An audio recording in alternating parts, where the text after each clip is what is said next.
నేను 4వ సారి ముఖ్యమంత్రి. 3 సార్లు నాకు ఎప్పుడు ఇంత కష్టం అనిపించలేదు. ఇప్పుడు నాకే అర్థం కావడం ఎంత తొవ్వితే అంత బాధలన్నీ బయట వస్తున్నాయి.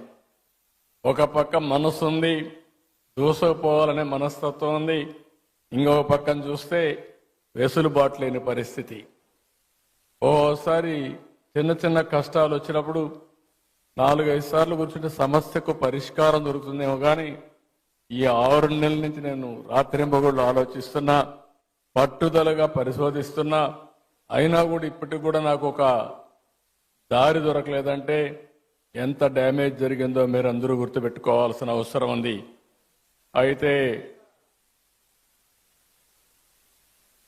కానీ నాకు ఒక బాధ్యత మీరందరూ ఇచ్చారు. ఆ బాధ్యతతో తప్పకుండా ఎట్టి పరిస్థితిలో మళ్ళీ పూర్వ వైభవం తీసుకొచ్చే వరకు వదిలిపెట్టనని చెప్పి కూడా మీ అందరికి హామీ ఇస్తున్నా. అందరికీ న్యాయం చేసేది నా విధానం. నన్ను చూశారు.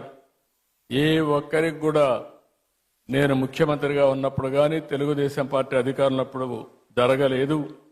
మొన్నే మీరు చూస్తే పాస్టర్స్కి, ఫాదర్స్కి ఆ రోజు పెట్టిన ఆందోళన మా వాళ్ళు ఎన్ని కష్టాలు ఉన్నాయన్నా కాదు, ఈ క్రిస్మస్ సందర్భంగా దాన్ని క్లియర్ చేయాలని నేనే సంతకం పెట్టి క్లియర్ చేశానని చెప్పి కూడా నేను మీకు తెలియజేస్తున్నా. అదే మరిగా క్రిస్టియన్ మిషనరీస్ కోసం ప్రాపర్టీస్ డెవలప్మెంట్ బోర్డు ఏర్పాటు చేయాలి అని కూడా కొన్ని వచ్చాయి. చర్చల నిర్మాణానికి, అదే మరి రీకన్స్ట్రక్షన్కి ఆర్థిక సహాయం, ఇలాంటివన్నీ కూడా చాలా ఇష్యూస్ ఉన్నాయి. ఈరోజు నేను ఎప్పుడు కూడా పేదల పక్షపాతిగా ఉంటానని మరొక్కసారి మీ అందరికీ హామీ ఇస్తున్నా. నేను అనునిత్యం ఒకటే ఆలోచిస్తున్నాను, ఏ విధంగా పేదరికం లేని సమాజాన్ని మనం రూపకల్పన చేసుకోవాలనో దానికి ఆలోచించాల్సిన అవసరం ఉంది. మొన్నే నేను విజన్ 2047 తయారు చేశాను. స్వర్ణాంధ్రప్రదేశ్ విజన్ తయారు చేశాం, రూపకల్పన చేశాం. అందులో మొట్టమొదటి పాయింట్ మీరు చూస్తే జీరో పావర్టీ.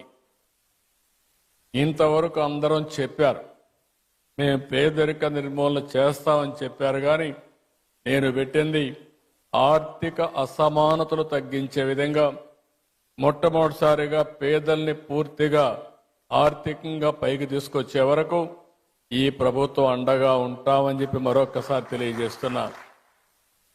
ఈరోజు డబ్బులు సంపాదించిన ప్రతి ఒక్కరూ ఆలోచించాలి. మనకి సంపద వచ్చిందంటే సమాజం వల్ల వచ్చింది. ఆ సమాజంలో ఇంకా పేదరికం ఉండడం ఇది మనందరికీ ఆలోచింపజేసే విధానం. అందుకనే ప్రతి ఒక్కరూ ఆలోచించాల్సింది పేదరిక నిర్మూలన, జీరో పావర్టీ. అంతేకాకుండా ఆర్థిక అసమానతలు తగ్గించాలి. ఈరోజు ఈ యొక్క క్రిస్మస్ సందర్భంగా మిమ్మల్ని అందరినీ కోరుతున్నా, కొంతమంది దగ్గర లక్షల కోట్ల రూపాయలుండి పేదవాడి దగ్గర 3 పూట్ల తిండి తినడానికి వీలు లేని పరిస్థితుంటే అది సమాజహితం కాదని చెప్పి మరొకసారి మీ అందరికీ విజ్ఞప్తి చేస్తున్నా. దీనికోసం ఒక అచంచలమైన దీక్షతో పనిచేస్తాం, అన్ని విధాల ముందుకు పోతామని చెప్పి కూడా నేను మీకు తెలియజేస్తున్నాను. ఈరోజు మీ అందరిని చూసినప్పుడు ఎప్పుడు కూడా ఇలాంటి కార్యక్రమాలకు వస్తే మళ్ళీ నేను కూడా రీఛార్జ్ అయ్యి మళ్ళా ఏం చేయాలో ఆలోచించే శక్తిని, సమర్థతని ఇస్తుంది. అలాంటి కార్యక్రమానికి ఈరోజు వచ్చాను. మీ అందరితో కలిసి ఈరోజు ప్రీ క్రిస్మస్ చేసుకోవడం చాలా ఆనందదాయకం.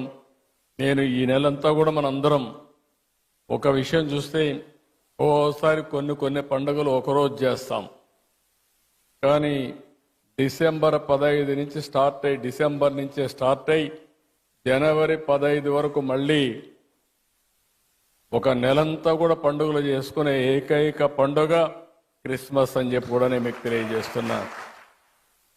ఈ క్రిస్మస్ సందర్భంలో మళ్ళీ మనం ఒకసారి చూస్తే అనేకమైన స్ఫూర్తిదాయకమైనటువంటి ఆలోచనలు చేస్తాం.